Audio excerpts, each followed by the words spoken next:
Good evening, everyone. Tonight, we're going to be covering the positives of joining Army Aviation. The next two videos are going to be the positives and the negatives on joining Army Aviation. This series is meant for those of you who are on the fence about submitting a warrant packet or selecting aviation as your branch of choice at your commissioning source for commissioned officers. So, I think this is a very helpful series because it's going to help you guys narrow down, is this what you really want? This video is going to cover the positives. So, reason number one, free flight school. I feel like this one's an obvious one.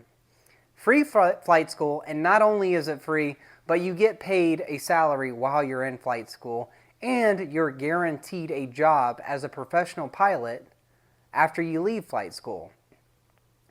There is no civilian organization that is going to give you free flight training, pay you while you're doing that free flight training, and then guarantee you a job after you complete it. If a organization or a company is doing this, please link it in the comments, because as far as I'm concerned, the military is the only one that does that. And as far as aviation goes, it's the cheapest and the most efficient way to become a pilot. Reason number two. This one is for those who want to make aviation a long-term career and have aspirations in going to the airlines one day, but you qualify for what's called the restricted ATP minimums. ATP stands for Airline Transport Pilot. It's basically the credential that the FAA comes up with and says these are the minimums that you have to have in order to work for an airline. And the airlines have to adhere to these regulations because they're mandated by the FAA. So once you graduate from a military flight school, whether that be Army Flight School, Air Force, Navy, Marine, Coast Guard, any of the services, you qualify for the restricted ATP minimums. On the other side of that, if you're just a random Joe Blow off the streets that have no aviation flight experience and you want to become an airline pilot, you would have to adhere to what's called the unrestricted ATP minimums. So just to put this into perspective, I'll go over these first. So say you want to start from scratch and just do everything on the civilian side. You want to become an airline pilot. You have to go to your local flight school. You have to get your PPL. You then have to get your instrument rating. You then have to get your multi-engine and commercial rating. And then you have to accumulate at least 1,500 total flight hours before you can even be eligible to apply to an airline, before they'll even consider you. 1,500 hours, for those of you who do not know, that is a lot of flight time, and that is very expensive to accumulate that much time. If you graduate from a military aviation institution, i.e. Army Flight School, you qualify for the restricted ATP minimums, which is only 750 total flight hours. If you're a helicopter pilot, which most Army pilots are, you can use your helicopter time to count towards that 750. The only caveat to that is you need 250 total fixed wing hours to go along with that. So, for example, if you get out after your obligation and you only have 500 total flight hours from your helicopter time, you need 250 fixed wing hours to go along with that to accumulate up to that 750 to be hired on to an airline. That's huge because you're able to cut that 1,500 hour requirement in half just by simply graduating from a military flight school. So, reason number two, restricted ATP. Reason number three, the unique flying techniques and styles that you get to do in the military. I can't speak for the other services, but from the Army's flight school and from my experience at my unit, you're going to get to do a lot of cool stuff that you're not going to get to do in general aviation. So from a helicopter pilot standpoint, terrain flight, flying nap of the earth, that's something that you're really not going to get to do in the civilian world. Flying treetop level, 100 knots over treetops, swooping into LZs, doing all that cool stuff. Combat flight maneuver, you're not going to really get to do that. There's no civilian application or reason to have to do combat flight maneuver or air mission survivability maneuvers in the civilian world. So that's something that you're going to train at and get really good at in the military that I believe makes you an overall better pilot.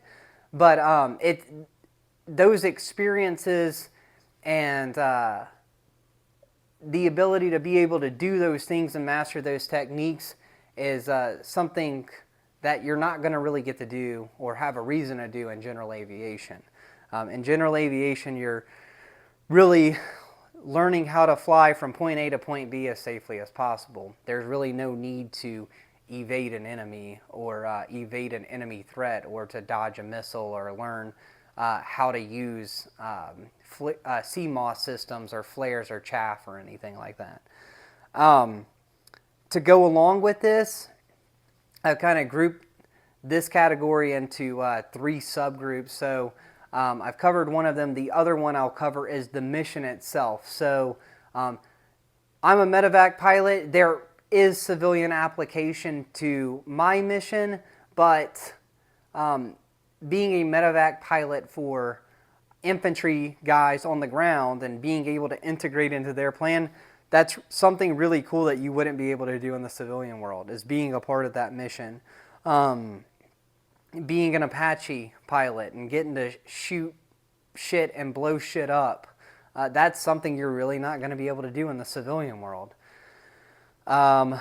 Being an air assault person, you're really not going to ever load up a shit ton of door kickers, fly to an LZ, drop them off to do an air assault on an objective. So the mission set itself is really cool to be a part of that you're not going to get in the civilian world, that the Army allows you to be a part of. And then the last category and reason number 3 that I'll cover is it's kind of geared towards just the commissioned officer side of things. So as commissioned officers, we are kind of seen behind the scenes. We do a lot of planning. We're integrated in the order process and the troop leading procedures, but very rarely in the other branches are you going to be the guy actually out in the front with the guys really doing things. Like, yes, I get, infantry PLs, they're an exception, Green Berets, Rangers, all of that, but I think talking most of the branches, you're kind of just planning the mission. So if you're a commissioned officer in Army aviation, you're not only going to get to plan these missions, but you're actually going to be a lot of times a part of the crew that is flying in the helicopter going out on these missions. So you're not just the coach sitting on the sidelines, calling the plays. You're calling the plays and then you're getting your gear on and going out with these guys and doing shit. So from a commissioned officer standpoint, it's probably one of the very few branches in the Army that you're going to get to be a part of the actual fight, which is pretty badass. Reason number 4, the aircraft. So I'm a Black Hawk pilot. There are Black Hawks in the civilian world, but they're not as common as most aircrafts in the civilian world. So like whenever I leave the military, I'll probably go to an airline and fly an airliner. But while in the military, like, you get to fly really awesome aircraft. So the Black Hawk, the Apache, the Chinook, if you're in the Air Force, F-35s, F-16s. Like, there's nowhere outside of the military that you're going to be able to fly those really cool, awesome aircraft. And I'm about 20 hours into my PPL. I've been flying Cessna 172s, and the military has spoiled me because I fly a Black Hawk with a UH-60 mic with all-glass cockpit. So everything is digital. Everything is top of the line, the best of the best equipment that I'm used to. And then on the weekends, I go fly a Cessna 172, and you're operating off of equipment that is, 1960 technology. So reason number 4 is the equipment that you get in the military. You get to train and fly and master the best of the best stuff. And then my last reason number 5, is the benefits. And this isn't geared towards just Army aviation, just as just the Army in general. The Army's got some great benefits. So insurance. Insurance in the military is great. Pretty much healthcare, it doesn't cost anything. There's some great education benefits in the Army. You can get a college degree completely for free on tuition assistance or your GI Bill, and ROTC scholarships, or you can go to West Point. So those are great opportunities that the Army or military offer.